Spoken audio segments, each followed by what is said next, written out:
Hello and welcome to French Property Renovations, and today on a relatively mild 21 degrees Sunday afternoon I'm fitting an outside stop tap to the rear of my house.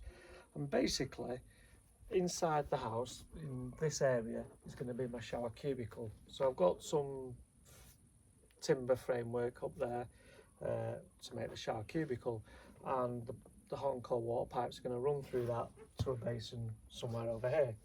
So because the pipes will be in the boxing in, basically I want to put a T on that and bring it outside to use as an outside stop tap. So basically, first of all, I've had to drill the hole, and I started off with this one. I think it's 20mm, 25mm drill bit, and that one is around about 500mm long, I think, so half a metre, and that didn't go all the way through.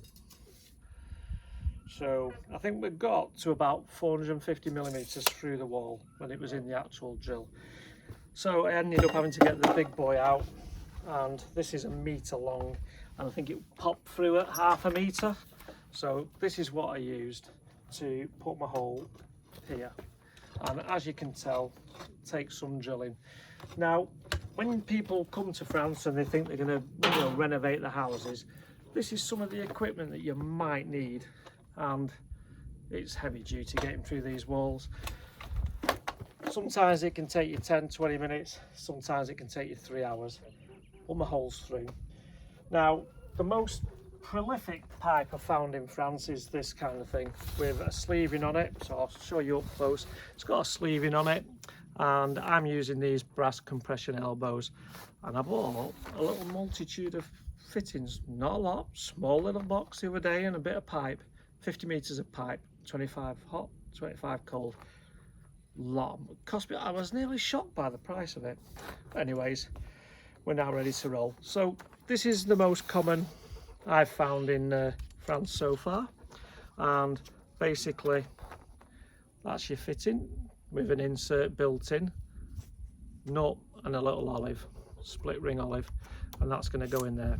So this is how I fit an outside stop tap. So I've got my hole, and the back plate here in France for an outside stop tap is totally different, and this is the French one, which I find very bizarre. I find the French plumbing very bizarre.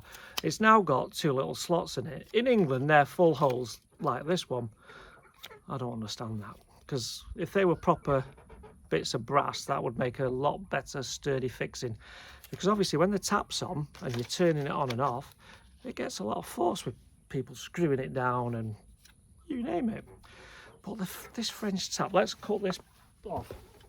So I have a set of these for doing the plastic pipe. Nice little tool. See if I can cut that off. No editing on my videos. He says he can't even get this off. There we go. In England this is all one piece with the thread, no rubber washer, and this nut undoes. And this is French plumbing for you.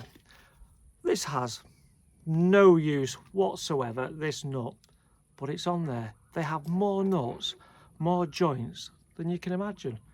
So I would say on a typical French house, you've probably got double to 3 times the amount of possible leaks that you would have in an English house. And I don't understand that. Why do it? Anyway, so that basically is going to screw into this, and I might have to go and get some PTFE tape and just put that on the thread. So that's me. Now I'm going to go downwards with an elbow and then through the hole. And the reason I do this is because I can always open this elbow up and drain all the water out if I needed to, and the water goes down. A good idea sometimes is to go upwards like that, so then the water's always draining. But on this particular stonework I need to pick a nice flat stone where we can put the back plate. So this back plate wants to sit nicely onto a piece of stone. So I've picked a nice stone here, and I've just drilled it with a 7mm drill for my English brown roll plug.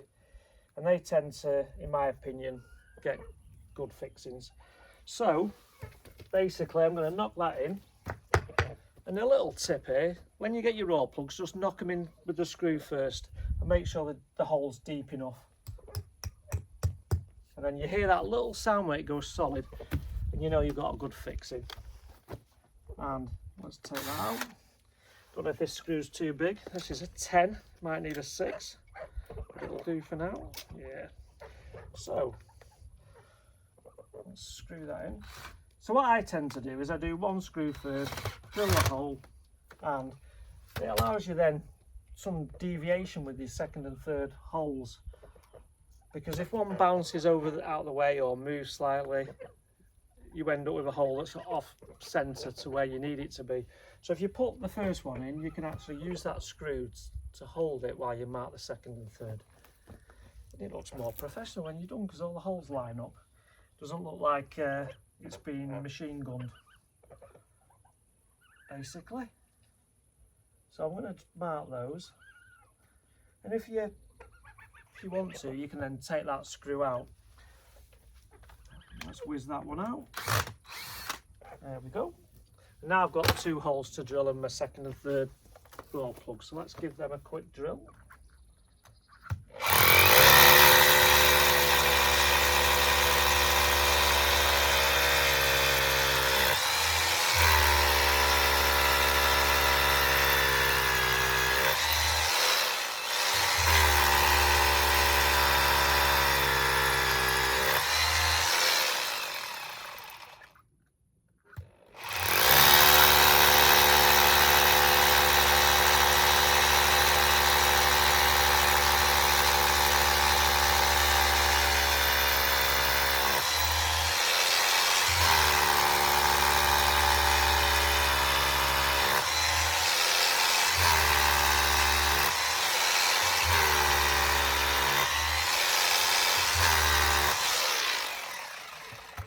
So because we're drilling into the stone, or if you're back in the UK and you pick a nice brick to drill it into, just start off gently so you don't burst the front of the stone or the brick out, and you've got your 3 holes.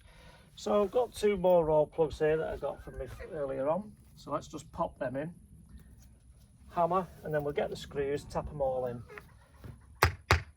So knock them in full face and then tap them in with these till they make that solid thud sound, which is what we want and need.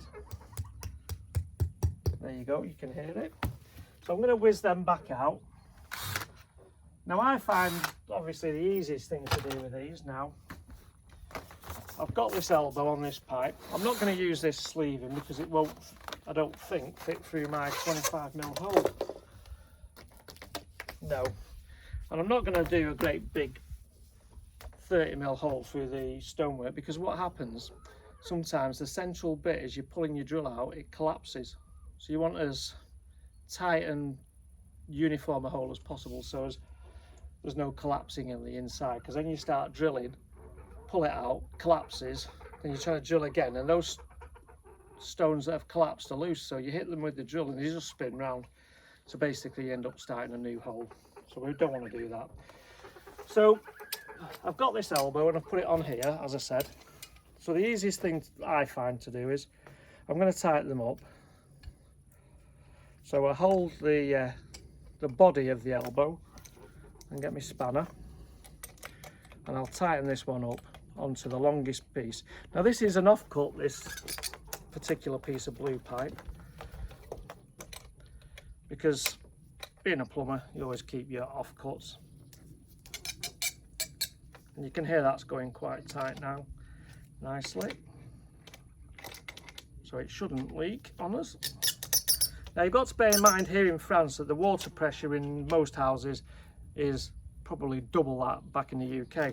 So you'll find a lot of houses here have pressure reducing valves on them, because the pressure is probably 4 or 5 bar, generally speaking. And if you don't have the pressure reducing valve, basically it just blows your hose pipe straight off. So that's nice and tight. It doesn't matter where it's finished in its essence on the pipe, because I'm just going to push that through. Now I'm going to push it through the hole, but because I've got this, it means that in essence I can blow down this pipe. So if I get any bits of rubble, bits of stone, bits of sand from the sandstone wall, I can blow it out so it doesn't then end up in the tap. And that's the idea. But this now will be a lot longer than we require, but we'll cut that off at the other end. He says if he can get it through the hole. And also, if you keep an eye on your length, you'll know that you've got straight through, but also it goes a lot easier once it's all the way through.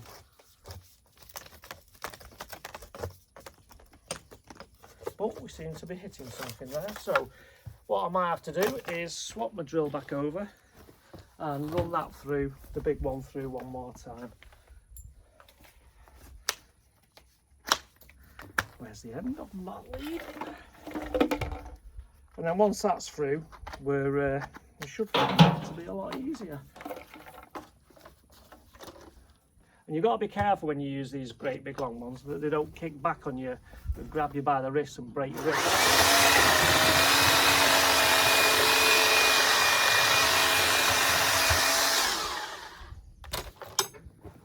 Right, so that worked.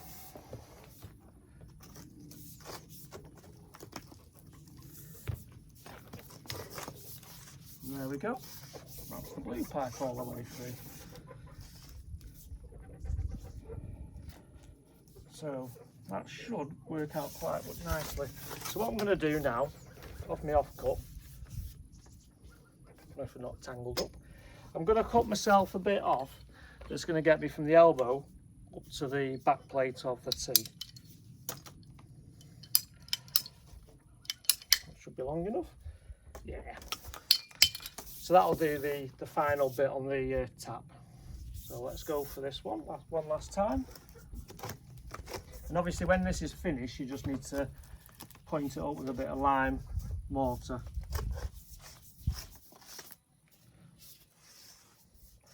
So there we go. And now, get this. And what you need to do sometimes, obviously I've just put it through the hole, you need to make sure it's not damaged and got great big scratches in it, because sometimes they create little leaks. So I'll put my nut on, put the little washer on that you can see. Try and keep it square with your cut. And sometimes if you're struggling to get it on the last bit, because they do bind a little bit, use a flat surface and you can usually get them flat. A bit of lubrication never hurt anyone. So push that all the way on. And when it goes into the fitting, it just goes a little bit lower than the edge of the pipe. And I'm going to tighten that now into position again, and then the elbow's all done. And even because this is slightly longer, I'll then cut it to the right length for the hose union big tap backplate. That's what we call them in England. I don't know what the French call them. So I'll tighten that up now.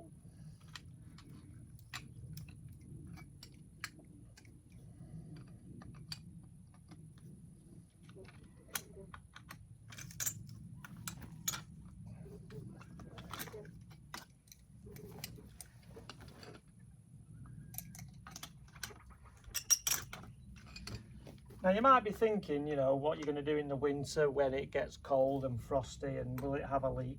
Now, plastic pipe does freeze and it does split and you do end up with leaks, but it's less prone to that kind of damage than the old copper pipe was. Don't know if you can hear me tightening that up.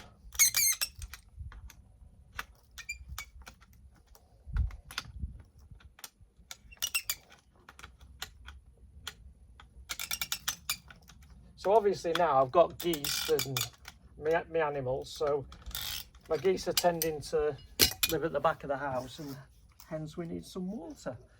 So I don't know if you can see that very well, but that's now my elbow in the wall, partially, the nut's in the actual wall, and the pipe's going upwards towards where we're going to fit the back plate.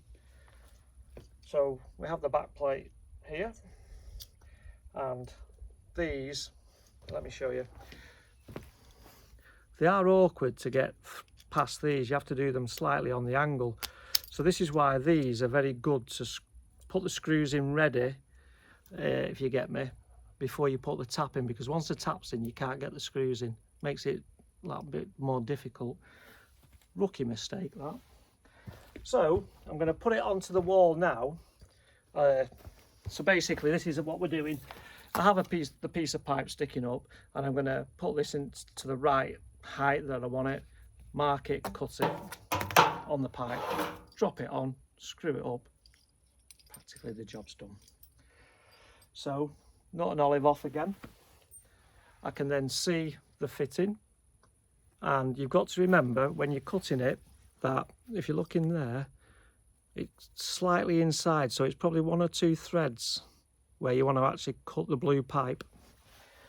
So I shall stick this in with the 1 screw, and I can line it all up then where it's going to in theory go, and I know exactly where I'm going to cut it. So that's it. Get my cutters.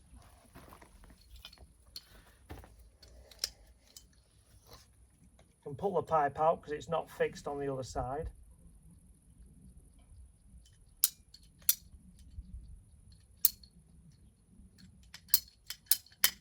There we go. So again, now I've got the pipe in the wall sticking up like that. I'll put the nut on, the olive on, and then push this on, and then I'll screw it to the wall and then tighten it, because when it's screwed to the wall this will be fixed, and this is like holding it with 2 spanners, and then I'll only need 1 spanner in reality just to tighten it up. I hope this little video helps people, because that's the idea, the general idea.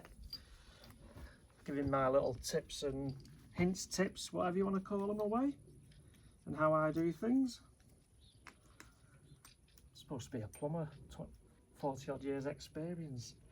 Don't know if I sound like that, but that's the reality. Bit of lubrication. So now that's all put together, it should all line up, which it does. So we look like we've done this before. So I'll get my cordless, give them a nip up. And I'll put the 2 bottom ones in. And then what I'm going to do, I might give you like a close-up of the tap, so as it gives you an idea. And obviously I'll have to do a little, when I do, it's summertime now, but in reality when I put another mix on of lime mortar, I'll fill this hole in. So now that's all in position. Let's see if we can zoom in a little bit. No, lower it down. I'll tighten this up now, and then barring screwing the tap on, it's actually finished on the outside. So I won't have any water yet because I've got to do all the work on the shower room, but this section's done, and back in the shower room I can start running the pipes from the what's going to be the bedroom upstairs. Because what you don't want to have any leaks when you've tiled it and you've done all the work in the bathroom, so you need to try and get water in all these pipes before you do that. Right, and that is my stop tap going on, and basically all you need to do is PTFE it, screw it up, and we have, voila, outside stop tap. And tightening up the French way, it just ends up upside down, so I will put some PTFE tape on that to make it so as it ends up how it should look normal. But that's my outside stop tap done. So I hope that gives you an idea of the equipment, the tools and what have you need, but that'll make my life easier, because at the moment my hose pipe goes right through the house from the lounge. So bathroom soon and septic tank soon. Keep watching, hope you enjoy and subscribe. As promised, a little close-up of the outside tap, and as you can see I need to just point that bottom section up when I get round to it, but there's an outside tap that I can then use to keep these little fellas in water. 4 geese getting bigger by the day, ready for next year laying eggs for me. Bacon and egg butties. Anyway, that's a nice little job completed, ready for the next phase.